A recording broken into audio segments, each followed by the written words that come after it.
নমস্কার বন্ধুরা, কেমন আছেন আপনারা সবাই? মায়ের রান্নান ব্লগ চ্যানেলের নতুন একটি ব্লগে আপনাদের সবাইকে জানাই অনেক স্বাগত। আমি আজকে শেয়ার করব একটি মাছের রেসিপি। এই মাছটাকে অনেকে ঢেলা মাছও বলে থাকে, আবার অনেকে কিন্তু ফ্যাসা মাছও বলে থাকেন। তো যে যাই বলুন না কেন, এই মাছের টেস্ট কিন্তু অসাধারণ। অনেকেই কিন্তু এই মাছটা খেতে জানেন না। যারা জানেন না তারা একবার এই পদ্ধতিতে করে বাড়িতে খেয়ে দেখবেন, ভীষণই ভালো হয় খেতে। এই স্বাদ যেন অতুলনীয়। আজকে সেই ফ্যাসা কিংবা ঢেলা মাছেরই তেল ঝাল রেসিপি করে দেখাবো। তো চলুন দেখে নেওয়া যাক রেসিপিটা।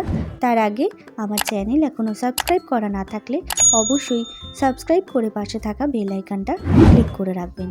প্রথমেই আমি গ্যাসে একটি কড়াই বসিয়ে তার মধ্যে দিয়ে দিলাম পরিমাণ মতো সর্ষের তেল। তেলটা গরম হয়ে আসলে আমি মাছগুলো ভেজে নিচ্ছি। মাছটাকে আমি আগে থেকে নুন এবং হলুদ মাখিয়ে রেখে দিয়েছিলাম, সেই মাছটাকেই আমি ভালো করে ভেজে নিচ্ছি।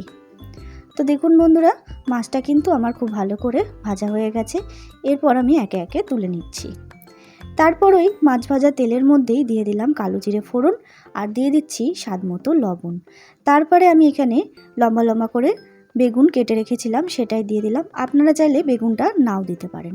বেগুনটা ভাজা হয়ে গেলে দিয়ে দিচ্ছি হলুদ গুঁড়ো এবং লঙ্কার গুঁড়ো। এবার ভালো করে একটুখানি কষিয়ে নিচ্ছি। তারপরে দিয়ে দিচ্ছি চেরা কাঁচা লঙ্কা। বেশ কিছুক্ষণ কষিয়ে নেব। তো দেখুন বন্ধুরা, বেশ কিছুক্ষণ কষানোর পরে দিয়ে দিলাম পরিমাণ মতো জল। আপনারা যে যেরকম ঝোল খাবেন সেই পরিমাণ জল দেবেন। যেহেতু এটা মাছের তেল ঝাল, তাই খুব বেশি ঝোল দিলাম না। তারপরে ধনেপাতা কুচিয়ে আবারও ফুটিয়ে নেব। ফুটে আসলে আমি ভেজে রাখা মাছগুলো ওপর থেকে দিয়ে দিচ্ছি।